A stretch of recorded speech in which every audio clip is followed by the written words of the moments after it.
Hi అండి అందరికీ welcome back to Virasimha YouTube channel. ఎలా ఉన్నారండి అందరూ? మేము మాత్రం సూపర్, అందరూ బాగున్నారు కదండి. ఓకే అండి, ఈరోజు మన recipe chicken masala curry recipe. ఇది వైట్ రైస్, జొన్న రొట్టెలు అన్నిట్లో బాగుంటుందండి. కలర్ రైస్లో కూడా బాగుంటుంది, కానీ అన్నిటికన్నా ముఖ్యంగా వైట్ రైస్లో మాత్రం చాలా బాగుంటుందండి.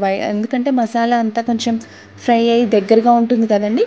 కర్రీ చాలా బాగుంటుంది. ప్రాసెస్ ఎలా చేయాలో చూసేద్దామా పదండి.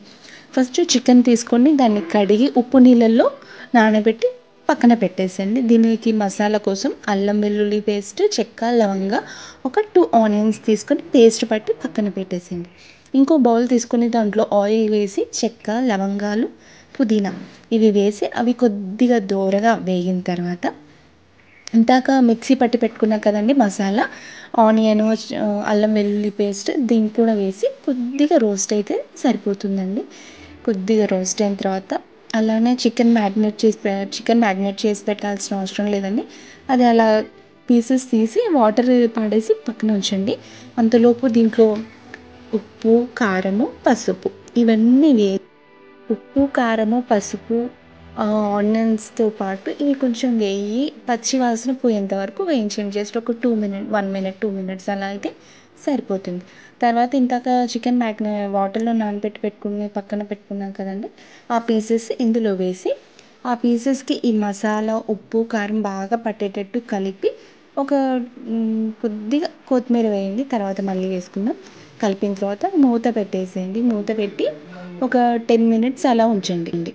ఈ చికెన్ ఫ్రైలో మాత్రం అస్సలు వాటర్ వేయకండి. ఎందుకంటే ఆనియన్లో ఉన్న వాటర్ మనం చికెన్ మ్యాగ్నేట్ చేసి పెట్టుకున్నాం కదండి వాటర్లో, అందులో కొంచెం ఉన్న వాటర్ ఇప్పుడు రిలీజ్ అయ్యి ఆ వాటర్ సరిపోతుంది. టమాటో కూడా యాడ్ చేయాలండి.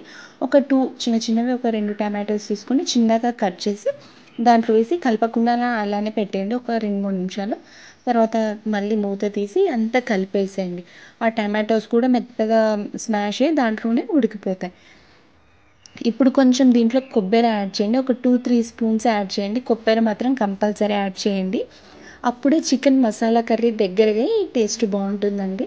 బాగా కలిపిన తర్వాత ఒక 5 మినిట్స్ ఆర్ 10 మినిట్స్ ఉడకాలండి.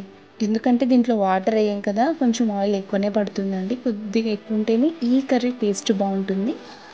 అంతా అయిపోయిన తర్వాత మళ్ళీ కొంచెం కొత్తిమీర పైన చల్లేసి కాసేపు ఉంచిన తర్వాత ధనియాల పొడి వేసి బంద్ చేయండి. మీకు ఇష్టమైతే దీంట్లో కొద్దిగా గరం మసాలా అవైనా యూజ్ చేయొచ్చు, ఏం కాదండి. అవి వేయకుండా ధనియాల పొడి వేసి సరిపోతుందండి. అంతే అండి, ఎంతో టేస్టీగా ఉండే చికెన్ మసాలా కర్రీ రెడీ. ఇది వైట్ రైస్లో మాత్రం సూపర్ ఉంటుంది. ఒకసారి మీరు ట్రై చేసి చూడండి. ఓకేనా? నా వీడియో మీకు నచ్చినట్లయితే please like, share, subscribe to my channel. Comment చేయడం మర్చిపోకండి. థ్యాంక్ యూ అండి. Thank you for watching.